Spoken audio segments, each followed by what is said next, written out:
Welcome to our next class.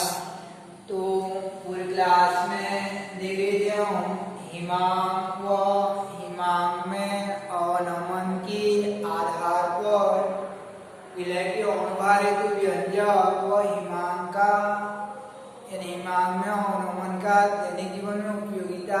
तो याद रखिए ना, एथिलीन ग्लाइकॉल का उपयोग जो है एंटी फ्रीजर के रूप में किया जाता है, हिमरोधक के रूप में किया जाता है। तो हिमरोधक क्या होते हैं कि ऐसे पदार्थ जो विलायक में मिलाने पर इसके हिमांक बिंदु को कम कर देते हैं, उन्हें हिमअवरोधक कहते हैं। ऐसे पदार्थ जो विलायक में मिलाने पर उसे जमने से रोक देते हैं, हिमअवरोधक कहलाते हैं। तो एथिलीन ग्लाइकॉल के रूप में उपयोग किया जाता है।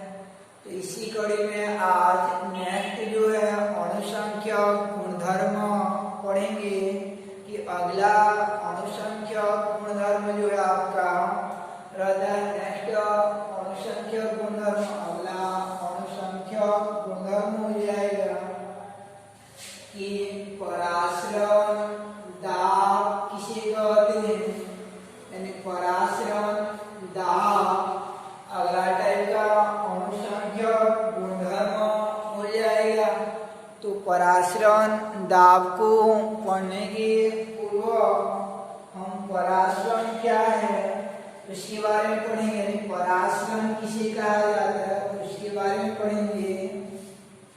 पहले परासरण क्या है, जैसे हिमांक में अवनमन को पढ़ने के पूर्व हिमांक पढ़ना पड़ता है, क्वथनांक में उन्नयन के पूर्व क्वथनांक पढ़ना पड़ता है, और वाष्प दाब में आपेक्षिक अवनमन के पूर्व वाष्प दाब पढ़ना पड़ता है। ऐसे परासरण दाब के अध्ययन के पूर्व परासरण क्या है और परासरण के प्रकारों के बारे में अध्ययन करना पड़ता है। तो देखते हैं परासरण का अभिप्राय क्या हो जाएगा, परासरण किसे कहते हैं।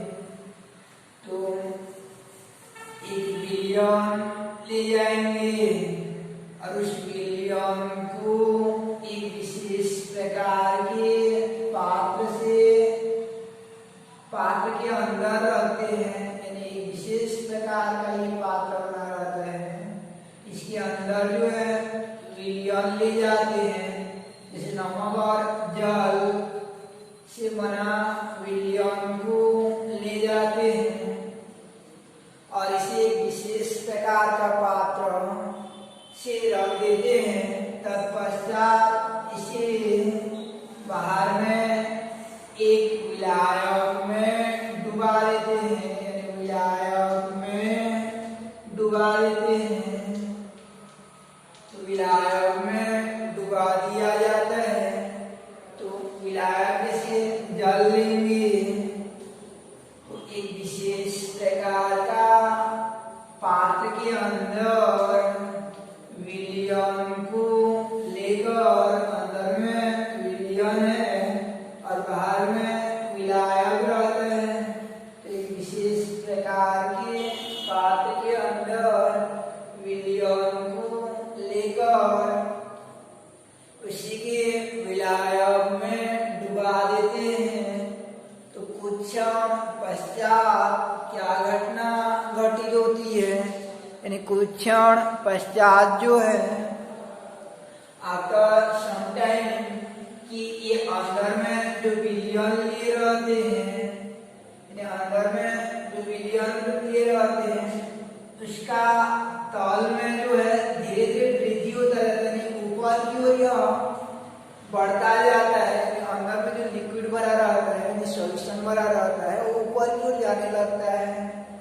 तो ऐसा कैसा हुआ रहेगा, तो ये जल के जो बाहर में विलायक जल है वो ना हो, वो अंदर की ओर प्रवेशित हुआ रहेगा, यानी अंदर की ओर चला गया रहेगा, जिसके कारण अंदर के विलयन के तल में वृद्धि सा प्रतीत होता है, यानी वृद्धि सा प्रतीत होता है। तो ये बाहर का जल अथवा विलायक अंदर गया रहता है, इसे अंदर के तल में एलिवेशन में जाते हैं,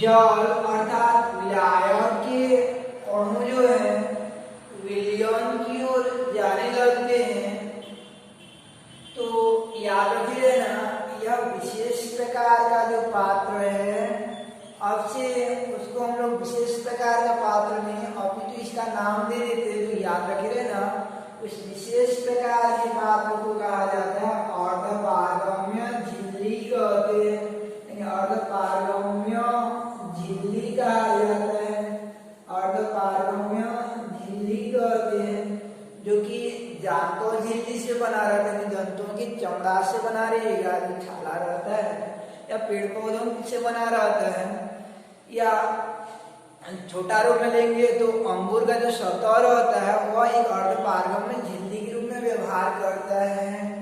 यानी एक विशेष प्रकार का पात्र जो बोला जा रहा था उसको अर्धपारगम्य झिल्ली कहते हैं।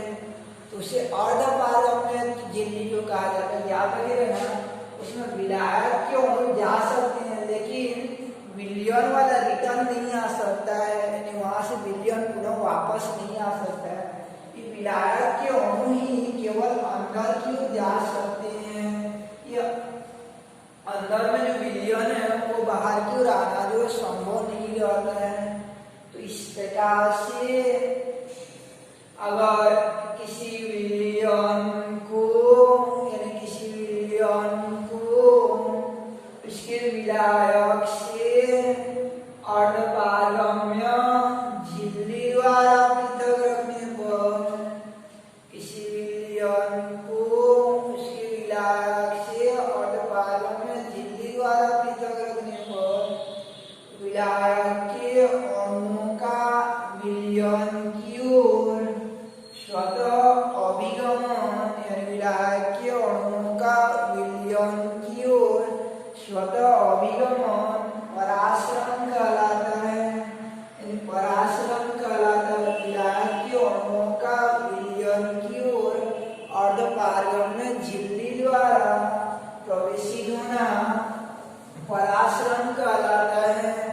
यानी पराश्रम क्या हो जाएगा कि विलायक के अणुओं का विलयन अर्धपारगम्य झिल्ली द्वारा विलयन की ओर प्रवेशित होना पराश्रम कहलाता है। तो उसके लिए याद रखिएगा, विलायक लिया जाता है वो कम सांद्रता वाला रहता है और विलयन जो रहता है वो अधिक सांद्रता वाला रहता है। विलयन जो अधिक सांद्रता वाला होगा और विलायक जो कम सांद्रता वाला होगा, तो यह घटना जो विलायक और विलयन के मध्य होती है, तो क्या ऐसा नहीं हो सकता कि विलयन और विलयन के मध्य नहीं हो सकता? क्या बिल्कुल हो सकता है, विलयन और विलयन के मध्य भी हो सकती है। वैसे ये शर्त होना चाहिए, विलयन और विलयन के मध्य भी होती है। वैसे ये शर्त होना चाहिए कि दोनों विलयन की सांद्रता अलग अलग होना चाहिए। बाहर में जो विलयन लेते हैं कम सांद्रता वाला विलयन और कम सांद्रता वाला विलयन रहेगा, और अंदर में जो लेंगे उच्च सांद्रता वाला विलयन रहेगा, अथवा उसके उल्टा हो सकता है। तो विलयन रहेगा तो कैसा होगा, याद रखिएगा, विलयन और विलयन रहेगा, बाहर वाला जो विलयन है वो भी विलायक और विलय से मिलकर बना रहेगा, विलायक और विलय से। तो उसका केवल विलायक का अणु ही अंदर के विलयन की ओर जाता है, यानी बाहर वाला विलयन नहीं जाता है। बाहर वाले विलयन में उपस्थित विलायक का अणु ही अंदर प्रवेशित होता है। तो इस प्रकार से कम सांद्रता से उच्च सांद्रता की ओर अभिगमन होना विलायक के अणुओं का पराश्रम कहलाता है। यानी किसी विलयन को उसके विलायक से अर्धपारगम्य झिल्ली द्वारा पृथक रखने पर, किसी विलयन को उसके विलायक से अर्धपारगम्य झिल्ली द्वारा पृथक रखने पर विलायक के अणुओं का विलयन की ओर स्वतः अभिगमन पराश्रम कहलाता है। विलायक के अणुओं का विलयन की ओर स्वतः अभिगमन पराश्रम कहलाता है। तो इस प्रकार से पराश्रम का डेफिनेशन हो जाएगा, पराश्रम का परिभाषा हो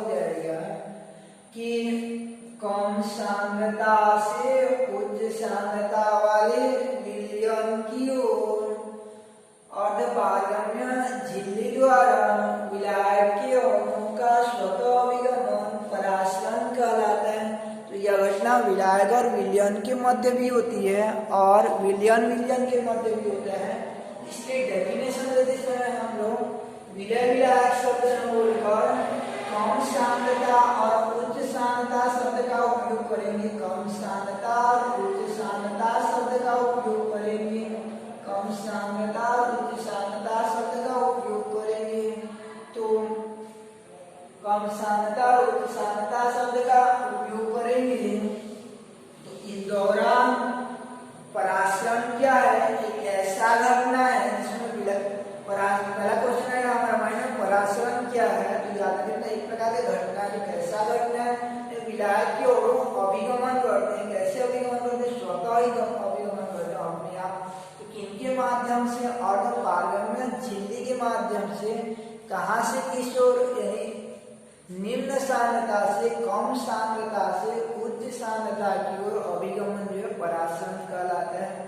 तो इस प्रकार से परासरण का परिभाषा क्या हो जाएगा कि अर्धपारगम्य झिल्ली द्वारा विलायक के अणुओं का निम्न सांद्रता से उच्च सांद्रता की ओर अभिगमन परासरण कहलाता है। यानी अर्धपारगम्य झिल्ली द्वारा विलायक के अणुओं का कम सांद्रता से उच्च सांद्रता की ओर स्वतः अभिगमन परासरण कहलाता है। यह विसरण घटना का विपरीत होता है। विसरण जो है वह अधिक सांद्रता से कम सांद्रता की ओर होता है, जबकि परासरण जो उल्टा होता है वो कम सांद्रता से अधिक सांद्रता की ओर जाता है। जैसे अगरबत्ती को यहाँ पे जलाएंगे तो किनारे तक अगर उसका स्मेलिंग चला जाता है, उसका खुशबू चला जाता है, तो वो घटना विसरण होता है, फैलाव होता है। जैसे बगल वाला घर जो सब्जी बनाया जाता है तो उसका स्मेल जो हमारे तक पहुँच जाता है, हमारे घर तक, तो वह घटना भी क्या कहलाता है? विसरण कहलाता है। विसरण जो उच्च सांद्रता से निम्न सांद्रता की ओर होता है, जबकि परासरण क्या होता है कि परासरण यानी निम्न सांद्रता से कम सांद्रता से उच्च सांद्रता की ओर विलायक के अणुओं का अभिगमन जो है परासरण कहलाता है। इस प्रकार परासरण का डेफिनेशन क्या हो जाएगा कि विलायक के अणुओं का अर्धपारगम्य झिल्ली द्वारा विलायक के अणुओं का अर्धपारगम्य झिल्ली द्वारा कम सांद्रता वाले से उच्च सांद्रता वाले की ओर अभिगमन परासरण कहलाता है। या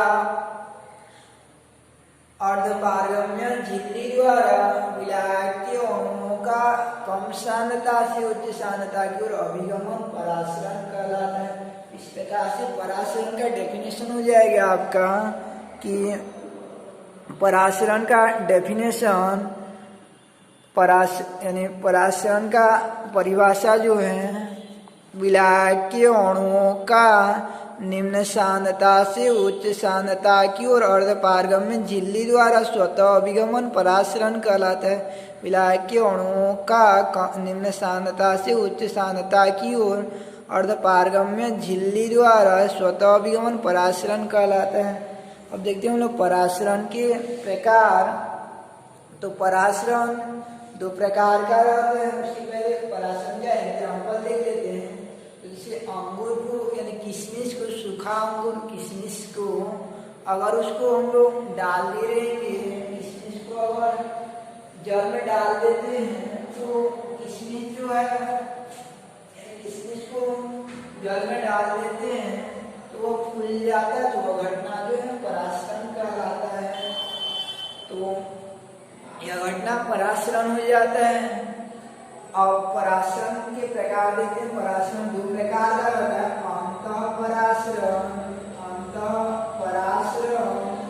और दूसरा बाह्य परासरण होता है। पहला अंतःपरासरण और दूसरा बाह्य परासरण।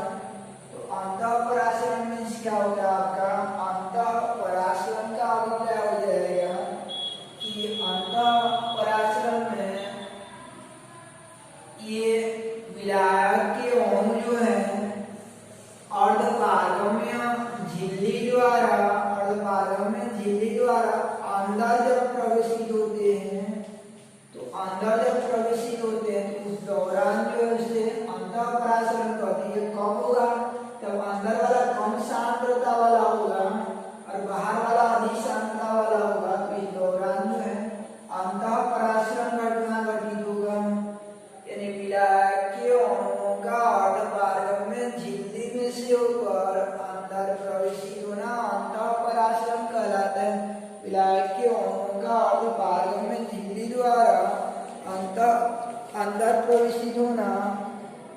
अंदर प्रवेशित होना अंतःपराशरण कहलाता है। यानी विलायक के अणुओं का अंतःपराशरण में विलायक के अणुओं का अर्धपारगम्य झिल्ली द्वारा अंदर प्रवेशित होना अंतःपराशरण कहलाता है।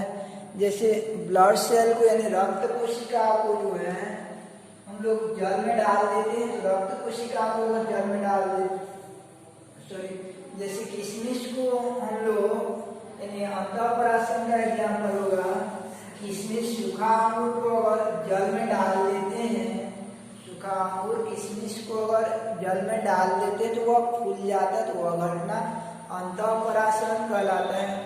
या ब्लड सेल यानी रक्त कोशिका जो रहता है उसको भी जल में डाल देते तो वो भी फूल जाता है, तो वह घटना जो अंतःपराशरण कहलाता है।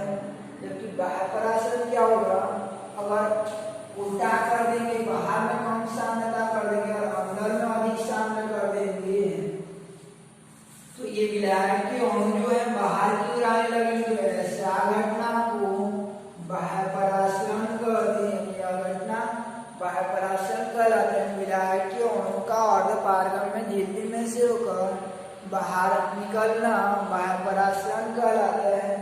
विलायक के अणुओं का अर्धपारगम्य झिल्ली में से होकर बाहर निकलना बाह्यपराशरण कहलाता है। तो विलायक के अणुओं का अर्धपारगम्य झिल्ली द्वारा बाहर निकलना बाह्यपराशरण कहलाता है। जैसे हम लोग एक अंगूर ले जाते हैं और अंगूर को सांद्र NaCl में अधिक गाढ़ा जल में डुबा देते हैं, तो अंगूर का जल जो बाहर निकल जाता है, इससे अंगूर जो सिकुड़ जाता है, तो वह घटना जो है बाह्यपराशरण कहलाता है। घटना जो है बाह्यपराशरण कहलाता है। तो किशमिश का फूलना जो है अंतःपराशरण हो जाता है और अंगूर का NaCl के सांद्र विलयन में सिकुड़ना जो है बाह्यपराशरण हो जाता है। तो इसके पहले थोड़ा सा देखे थे हम लोग कि अर्धपारगम्य झिल्ली, तो अर्धपारगम्य झिल्ली क्या होता है, वह झिल्ली इसमें केवल विलायक के अणु पारगमित होते हैं, अर्धपारगम्य झिल्ली कहलाते हैं। दो प्रकार का होता है, प्राकृतिक झिल्ली जैसे जानतो झिल्ली जंतुओं का चमड़ा होता है, और हमारा अमाशय होता है यानी मानव यानी जंतुओं का जो अमाशय रहता है वो प्राकृतिक हो जाता है। कृत्रिम अर्धपारगम्य झिल्ली कापर फेरोसाइनेट का बना होता है। तो इस प्रकार आज स्टडी किए हम लोग कि पहला देखे थे पराशरण का अभिप्राय क्या रहता है। तो पराशरण क्या हो जाता है कि विलायक के अणुओं का कम सांद्रता से उच्च सांद्रता की ओर अर्धपारगम्य झिल्ली द्वारा स्वतः अभिगमन पराशरण कहलाते हैं। दो प्रकार का रहता है, अंतःपराशरण और बाह्यपराशरण। तो अंतःपराशरण का अभिप्राय क्या हो जाएगा कि विलायक के अणुओं का अर्धपारगम्य झिल्ली द्वारा अंदर प्रवेशित होना अंतःपराशरण कहलाता है। एग्जाम्पल जो है किशमिश या ब्लड सेल का जल में फूलना अंतःपराशरण हो जाता है। दूसरा बाह्यपराशरण, तो विलायक के अणुओं का अर्धपारगम्य झिल्ली में से होकर बाहर निकलना बाह्यपराशरण कहलाता है। जैसे हम लोग अंगूर को सांद्र चाशनी में या NaCl में डुबा देंगे तो सिकुड़ जाता है, या रक्त कोशिका को भी डुबा देंगे तो वह सिकुड़ जाता है, तो वह घटना बाह्यपराशरण कहलाती है। तो इसी पराशरण घटना के आधार पर, इसी पराशरण घटना के आधार पर देखिए लोग आप लोग घर में आप लोग एक क्वेश्चन करना घर में कि अपने से बड़ों को कि अचार में यानी अचार बनाते समय जो आपका गुड़ यानी इमली या आम का अचार बनाते समय उसमें शक्कर या गुड़ क्यों मिलाई जाती है, यानी शक्कर या गुड़ क्यों मिलाई जाती है या नमक क्यों मिलाई जाती है, ये क्वेश्चन करना। तो उसका आंसर क्या होता है फिर बताना मेरे को। तो उसका कारण ये होता है कि जब हम गुड़ या शक्कर मिला देते हैं या नमक मिला देते हैं तो उस दौरान क्या होता है कि वह उस पदार्थ जिसका आचार बना रहे हम लोग उसको सड़ने से बचा देता है। कैसे बचाता है? वो पराश्रम घटना के कारण होता है। जब उस पदार्थ में सूक्ष्मजीव बैक्टीरिया उत्पन्न होता रहता है तो उनके यानी ये उत्पन्न होते रहते हैं, उनको समाप्त करने वाले सड़ाने वाले जो जीव जंतु उसमें उत्पन्न होते रहते हैं जीव, तो उस दौरान जो हम लोग उसे चारों नमक या शक्कर लगा के रहते हैं तो बाहर की सांद्रता अधिक हो जाती है। तो उसमें जो यानी जीव उत्पन्न हुआ है, सूक्ष्मजीव उत्पन्न हुआ है, उस सूक्ष्मजीव के अंदर की सांद्रता यानी सूक्ष्मजीव के शरीर कोशिका के अंदर की सांद्रता कम होती है और बाहर में जो शक्कर डाले हैं उसकी सांद्रता अधिक हो जाती है। बाहर की सांद्रता अधिक हो जाती है, थोड़ा क्यों कर बता रहा हूँ। जैसे सूक्ष्मजीव का कोशिका है और उसके चारों में शक्कर है तो इसका सांद्रता अधिक होगा और अंदर की सांद्रता कम होगा, कम सांद्र होगा। इस दौरान क्या घटना होगा कि पराश्रम घटना घटेगी। उनका त्वचा जो अर्धपारगम में झिल्ली के रूप में काम करता है तो उसके शरीर का जो जल रहता है वो झिल्ली के माध्यम से बाहर निकल जाता है, जिससे उनके शरीर के अंदर का जल पानी बाहर निकल जाने से वो सिकुड़ जाते हैं और मर जाते हैं और इस प्रकार से हमारे आचार को नष्ट नहीं कर पाते हैं। इसलिए जो है यानी वो बाहर पराश्रम घटना को प्रदर्शित करते हैं, जिसके कारण आचार जो है सड़ने से बच जाता है। इसलिए जो मिलाई जाती है उसमें दूध शक्कर या नमक को मिलाई जाती है। तो आपको एक क्वेश्चन है ये कि क्या समुद्र से एक मछली को लाएंगे, समुद्र से एक मछली को लाएंगे और उसको गांव के तालाब में छोड़ देंगे तो वो जीवित रह पाएगा कि नहीं रह पाएगा? या उल्टा इसका कि यहाँ का यानी सामान्य